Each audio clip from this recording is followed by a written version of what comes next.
June 2012 and variant is 2. Okay, so what is the characteristic of a planned economy? And the answer would be B, which says this, that all resources are allocated centrally. Remember, in planned economy, resource allocation happens from the government, and government is allocating resources centrally rather than private sector. So that's why B is the right answer. Okay. The next question says this, that in the diagram JK is an economy's PPC, what would cause the curve to shift to GH? Now, PPC is shifting backward, which can only happen if there's a reduction in quantity or quality of factors of production, right? So if I look at the answer choices,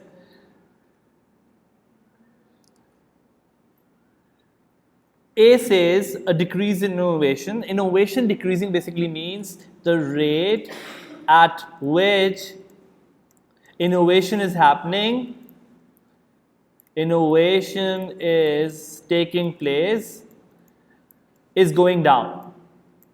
So this would mean there would be innovation, but it's happening slowly. So A can't be the right answer.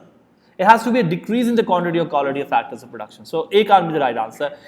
Increase in retirement age would mean what? Increase in retirement age would mean more people are retiring late. This would mean the quantity of factors of production should go up because people are now retiring rather than 65 or 70. So even B can't be the right answer.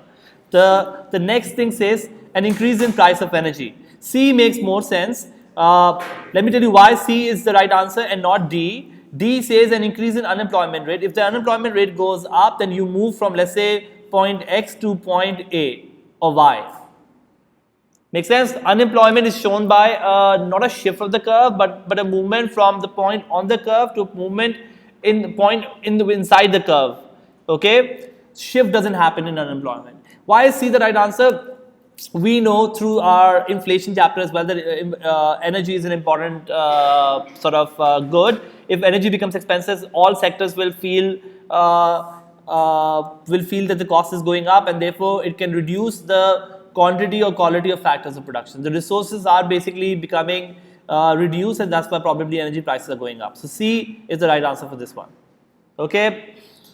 Next question, question number 3 says that the growing demand, the growing domestic agricultural and industrial demand for water is leading to a world shortage of water. Which change would reduce this problem of water scarcity? So what would make the water scarcity problem to be reduced? And the answer should be D. If we use water more efficiently, probably resources will be allocated better, and probably scarcity problem can be solved, not completely, but minimized. Make sense? So you can't solve it completely, you can minimize it for sure. Okay?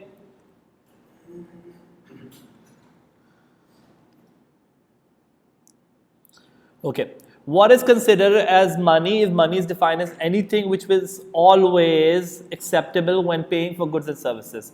Paying for goods and services always would mean that cash for sure, right?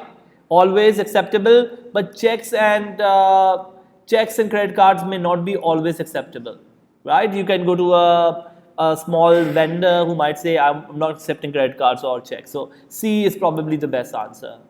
Okay, if they say always, that's why we need to go for an extreme option like C.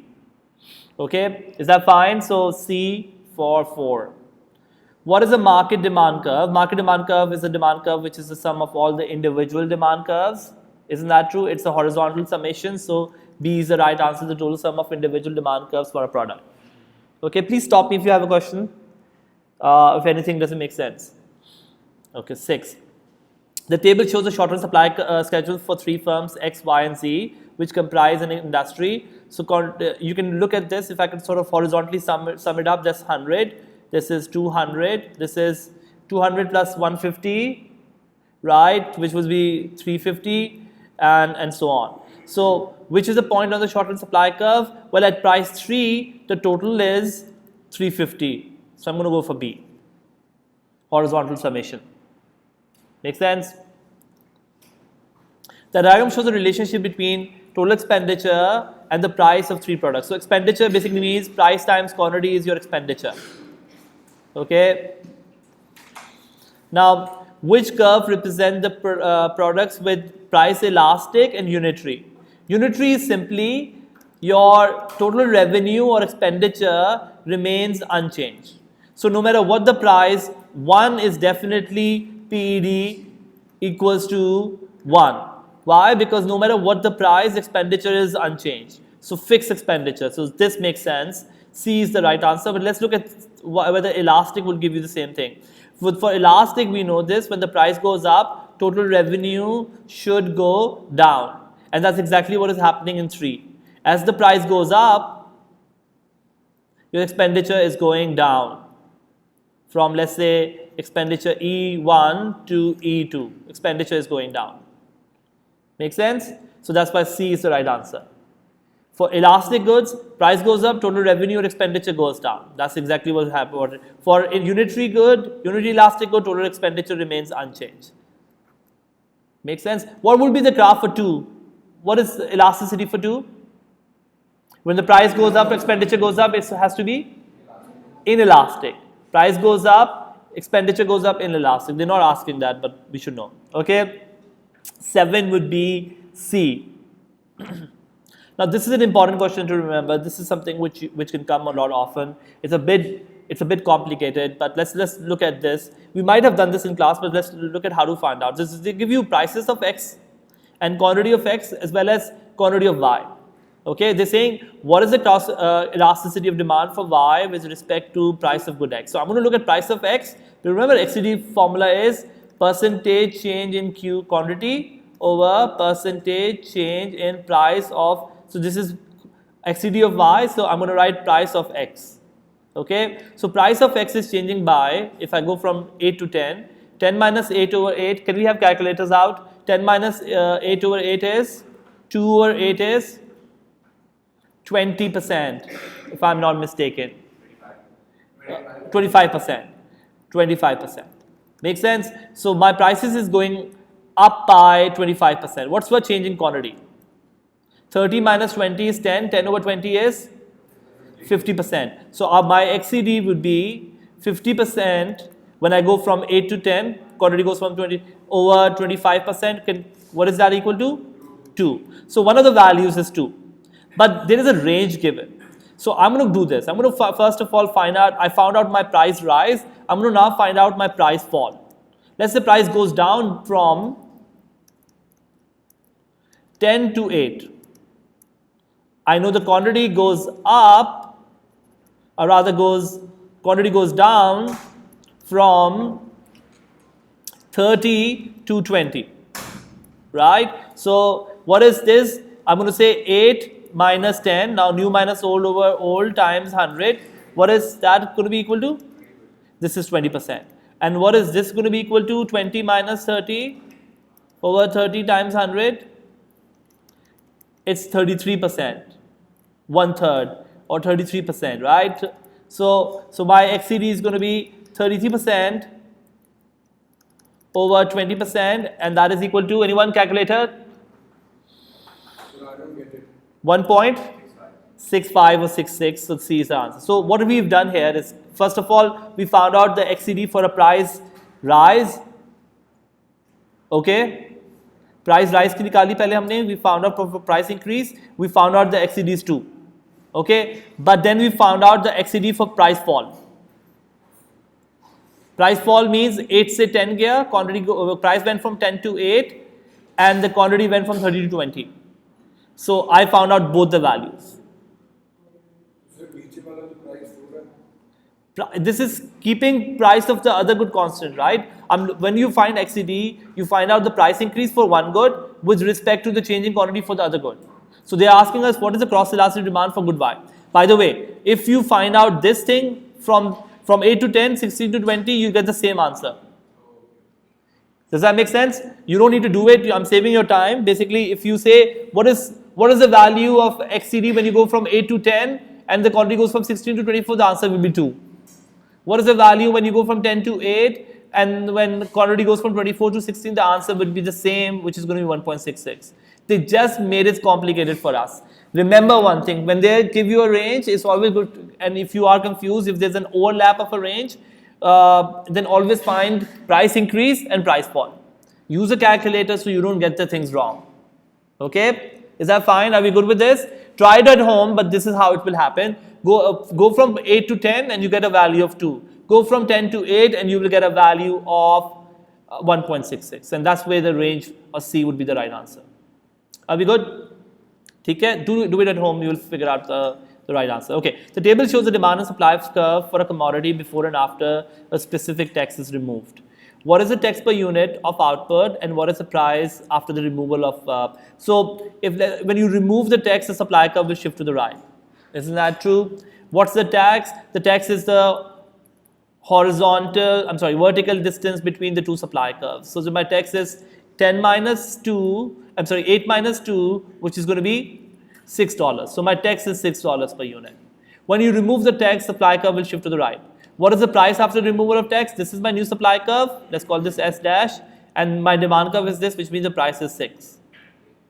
Right? So the answer would be A. Okay, so vertical distance between the two supply curves is always the amount of tax or subsidy.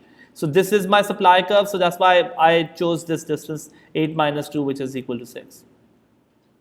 Is that fine? Are we good? Okay, so number 9 is A.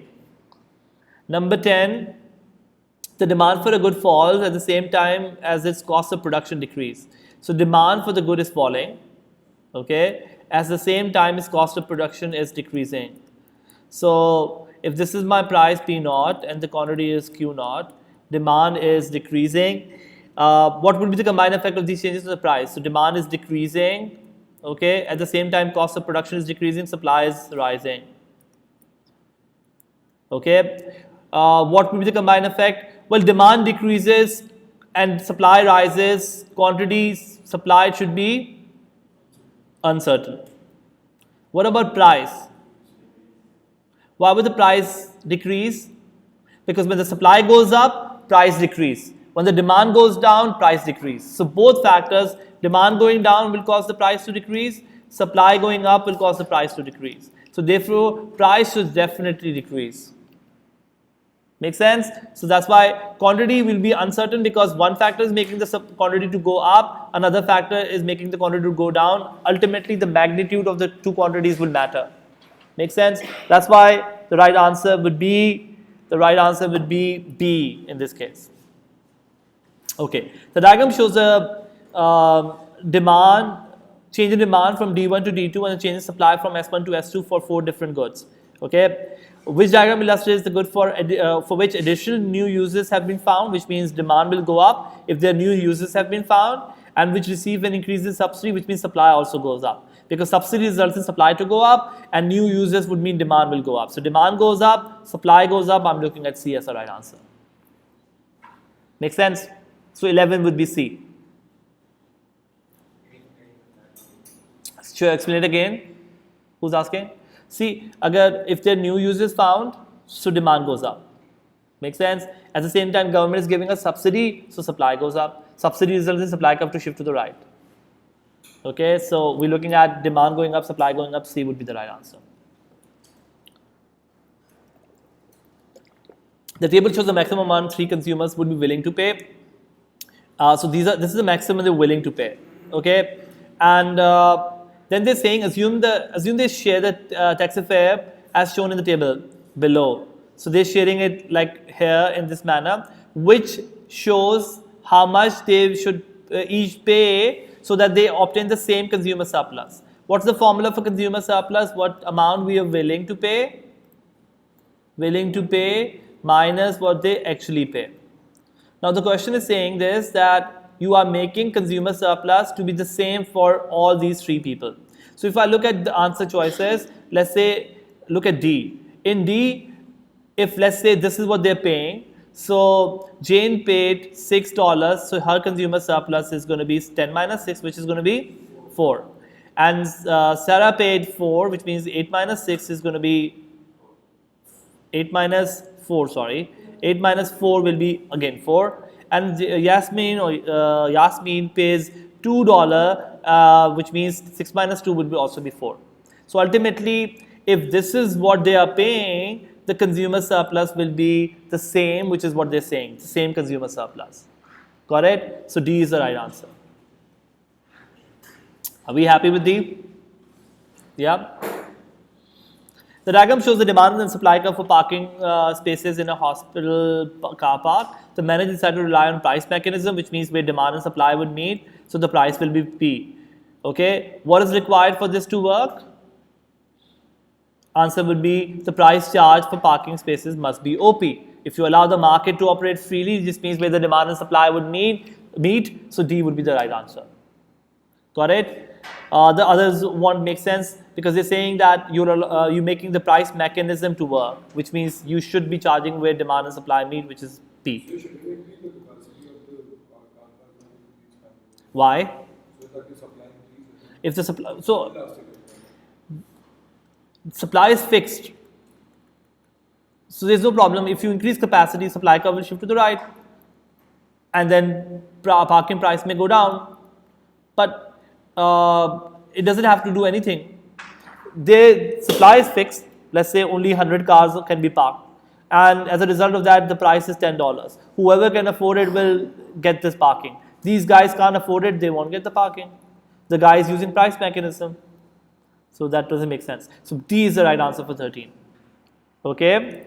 Okay. Let's look at 14. Which statement is correct? Now, normally we shouldn't be knowing this concept, but there's no harm in knowing at least the basic concept.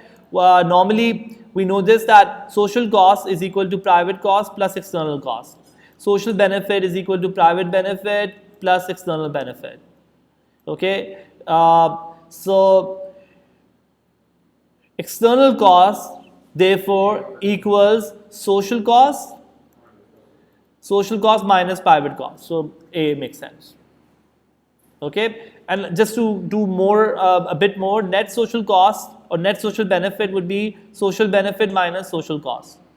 Okay, somebody asks you what is the net social benefit minus social cost. If I ask you what is net social cost, no, net social cost would be social cost minus social benefit. It's just that if they write B here, so write social benefit minus social cost. If they write C here, which means they subtract from social cost to social benefit. That's a little trick to it. Okay, if they say what is the net private benefit, I'm going to be like private benefit minus private cost.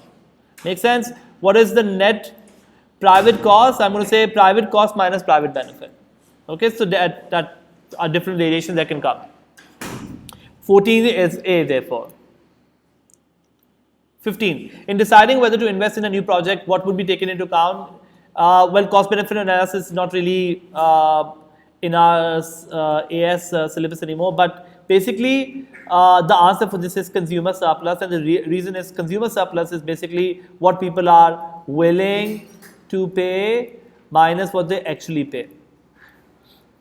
But more importantly, consumer surplus captures our consumer welfare.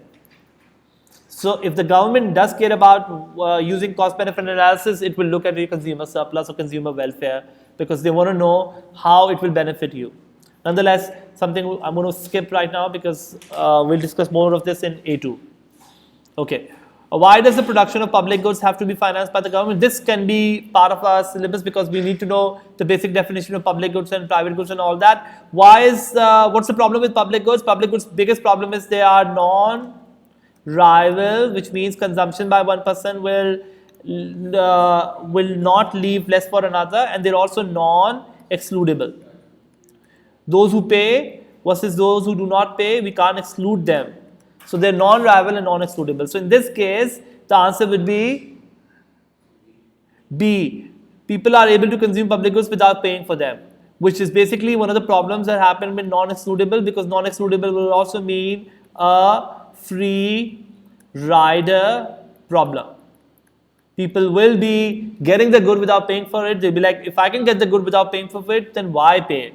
And that's why B is the problem, and that's why government needs to come into this sector, because private sector will not provide the good. Private sector will be like, we're not providing this good. Okay, so B is the right answer. Now this is a good question, and I want to sort of tell you the concept here. They're saying that demand and supply is right now at this point, and if you look at the income would be 5 times 2, which means 10,000. Isn't that true? Right? So 10, let's keep it 10. Okay, the income is 5 times 2 or 10. Now what they said is this: the supply curve will now shift to the right. Okay, by how much will the demand curve have to shift to leave the farmer's income unchanged, which means farmer income remain unchanged at 10. So if this is the new supply curve, I need to increase my demand curve in a manner that ultimately my income remain unchanged. So 5 times 2 is 10. I can look at this, which is 2 times, if I could sort of shade this, 2 times 5 would also make it 10. Just a minute. So the question that you're asking us is basically you're going to increase the demand. So I'll be like, if my demand is right now like this, if my demand goes up like this, I can achieve my 5 times 2, which would mean, now look at this guys, which would mean the price has to be 2. Right now demand is here. I want to make my demand curve go by this much more. If my demand goes by this much more, at the price 2, I can get myself the income of 10, which would mean that the horizontal distance is 1,000 turns. 500 would only make me go and increase the demand by like this much, like only half of it.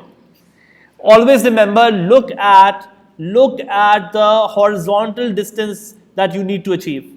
Because at a particular price, let's say if this is my particular price I want to achieve, and right now I'm at point A, I want to be at point B, then I need to increase it by the horizontal distance, which is 1,000. If I increase it by 500, I'm only going to be achieving like this much, which isn't enough. Why can't we look at the?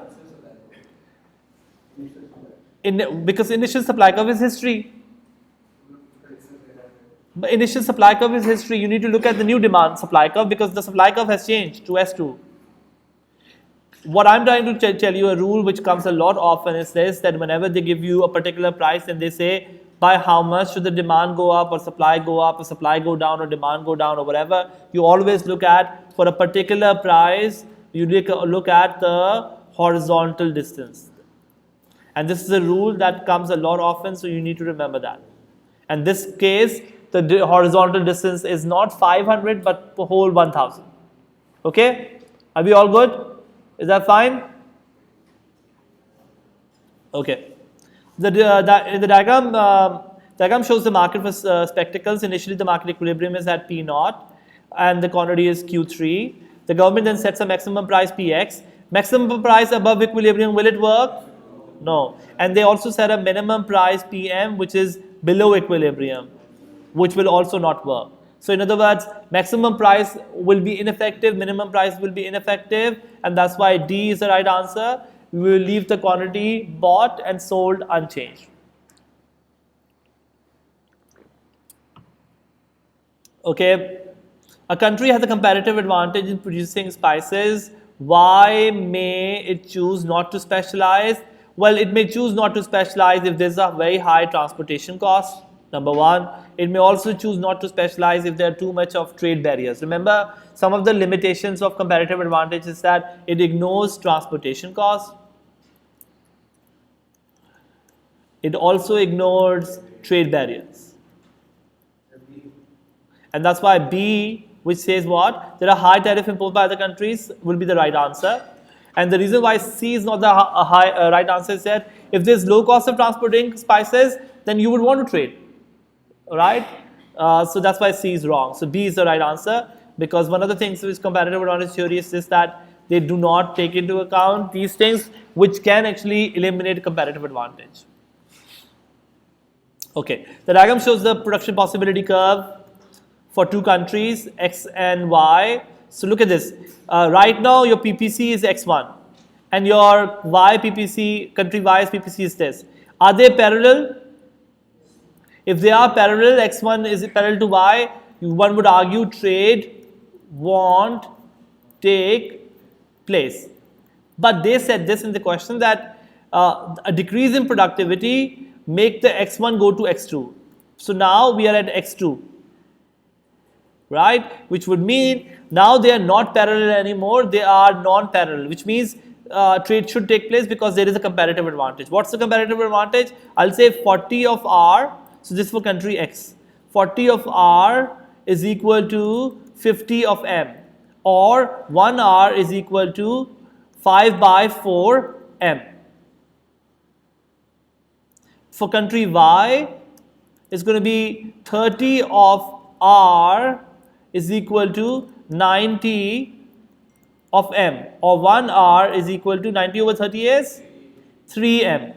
So when country X makes one raw material, they lose only 5 by 4. 5 by 4 is like 1.25 versus these guys lose 3. So who loses more? Y. So country X has a comparative advantage in good R, while country Y has a comparative advantage in manufacturing.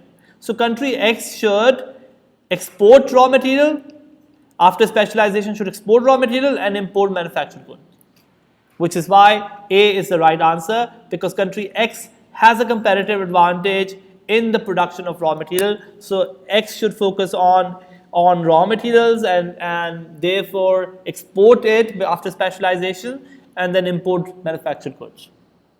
So that would be A. Is that fine? Okay.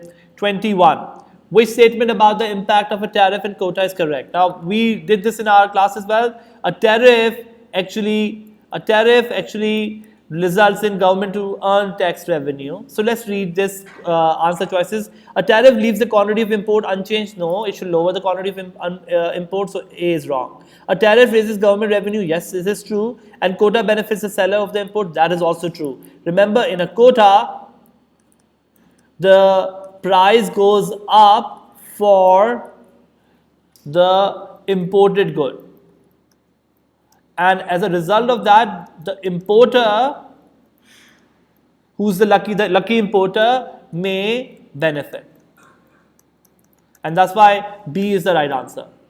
A quota always benefit the importer who is now allowed to be given a quota. Let's say Toyota gets a quota. Toyota will get a price higher in Pakistan than other countries, because other countries may they have a price lower, but either in this country, because the supply is restricted, you get more money from here. Okay, so quota always benefits the seller of the import, or seller of the good, or seller of the import. Okay, number 22. A firm borrows money from a bank based abroad in order to pay a lower rate of interest than that available from banks. So you are borrowing from abroad, which would mean that this money will come in your financial account. Okay, but at the same time, what would happen is this, that you will be paying interest back. Interest will go from your income flows of the current account.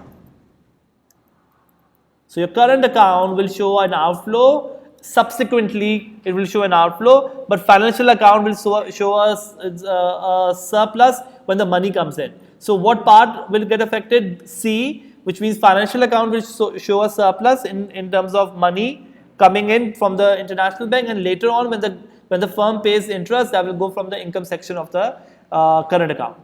So 22 is C. 23, which change would directly reduce the size of the country's labor force? We haven't really also not done labor force, because labor force is now also moved to the thing, but just logically speaking, if you look at this, labor force is basically all the people who are willing and able to work. Okay, and clearly if some people or some employees retire early, your labor force will go down, because if employees are made redundant, these people are willing to work but unable to work. They will be part of your labor force, but they will be unemployed. So that's why A is wrong. Some employees change to self-employment, which means they still call themselves as employed. Let's say right now, if sole trader is an employer. Yes, but you will be part of labor force, right? You will be working. All the entrepreneurs, everyone who's willing and able to work. It's not like anyone. If I'm a boss, right now. So I'm not part of the labor market. I'm part of the labor market. It's a government categorization is that if you're working or not. Let's say if you are a housewife, then you're not part of labor force because you're not willing to work. But if you're working, be it your own business or something else, you will be part of the labor force. Yes, everyone is classified. Whoever is willing and able to work, working or not working, will be part of labor force. So C is the right answer. Okay, 24. The figure shows the consumer price index of a country. 1990 was the base year. Okay, if 1990 was the base year and I'm looking at 2007, how many years has gone by? 17 years, right? And in 17 years, the prices have doubled. Can I call this hyperinflation? No, because that would be like the change 100 with the change over 17. I'm looking at a number roughly 5 point something. 5 point something. So clearly there's no hyperinflation happening between these years. Hyperinflation has to be a rate more than 50% or so per annum. The rate of inflation rose in 2009. 2009 rate of inflation. We can find out rate of inflation by the way. 204 minus 200 over 200 is the rate of inflation. That is 2%. Just 100% on in 17 years, which means per annum rate would be very little. Does that make sense? 204 minus 200 over 200 is 2%. What is 206? 206 minus 204 over 204? 0.98. So the rate of inflation did not rise, it actually fell. The rate of inflation was in 2008 was 4%. No, it's 2%. The country experienced inflation in each year. Yes, because each year, look at this, guys. Each year the CPI is going up, which means prices are rising, be it slowly or whatever, but prices are rising, which means inflation is happening. So D is the right answer. Okay. A country experienced a significant fall in unemployment, but its inflation rate remained low. Significant fall in unemployment means that unemployment is going down, but inflation rate remained low. I mean, one thing that can come to my mind is this, that if, for example, look at this diagram, guys, this is an important thing to remember. Let's say if this is my AD and AS. If AD goes up, let's say if demand was going up, then unemployment would fall, but the price level will also go up. So clearly this can't be happening. Something like this could happen. Something like this could happen. What if my AS curve was this AS0 and it went from AS0 to AS1? Then the price level will go down and your output would also go up. Which means unemployment goes down, which is something which is happening here, and inflation also remain low. Prices are going down in fact. So the right answer for this one is A, which is global competition prevented firms from passing on higher costs. Now this is something like, let's say if I have a higher cost, normally I increase my price and I get higher profit or same profit. Something called profit push inflation, like cost push, remember there was a profit. This is not happening here because I know if I increase my price, my competitors will take advantage of it and I will lose out. So as a result, I shrink my profit.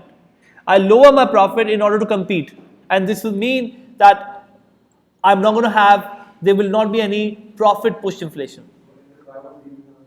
Why would what? B said increase in spending on imports. Sorry? D, wage rate had increased by more than, if wage rate goes up, S curve shifts backward.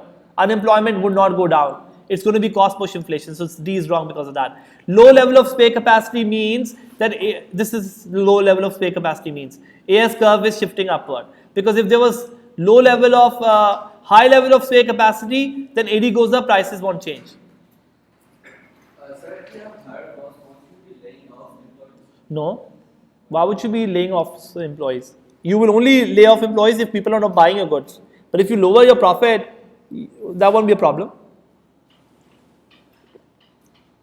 Okay, does that make sense? So A is the right answer. By the way, high level of spare capacity would have been also a right answer, which isn't happening here. Okay, number 25 is that. Number 26. A country has a fixed exchange rate. A country has a fixed exchange rate. What is likely to result in an improvement in the balance of payment? So fixed exchange rate basically means that you are letting the exchange rate to be determined by, not by market forces, but you fix it at a value. Okay. Now, A says a decrease in interest rate in foreign countries. What does a decrease in interest rate in foreign countries mean? Our interest rate is relatively higher, which means hot money flows in, and that in turn would mean your financial account can go in a surplus. So A could be a right answer. This can't be true because if a decrease in interest rate hoga, then the hot money will flow out, our financial account will show a deficit. A decrease in income of foreign countries, if foreign countries have a decrease in income, they will not buy our exports. So our exports would fall. So this can't be true. An increase in countries, if our national income go up, normally our imports go up, which means our balance of payment may go in a deficit. So this is also wrong. So the best answer is A. A government decides to reduce the quota. Reducing quota basically means now you're not having the same quantity, you're reducing supply, which means are you becoming more trade friendly or less trade friendly? You're becoming less trade friendly, you're imposing more tariff, more protection. So from 2000 to 1000, so balance of, what is likely to happen? And the answer would be the balance of trade may improve. Why would it improve? Because supply goes down, now price of imports go up, which would mean balance of trade X minus M goes up. Government revenue doesn't have anything to quota. Government doesn't make any revenue because it's a supply, fixing supply. If this was tariff, I would have said yes, maybe making sense. Okay, a representative basket of goods costs $2,500 in the US. The same basket costs $2,000 in the UK. Remember, in the purchasing power parity rate, this 2,500 is equal to 2,000 pounds.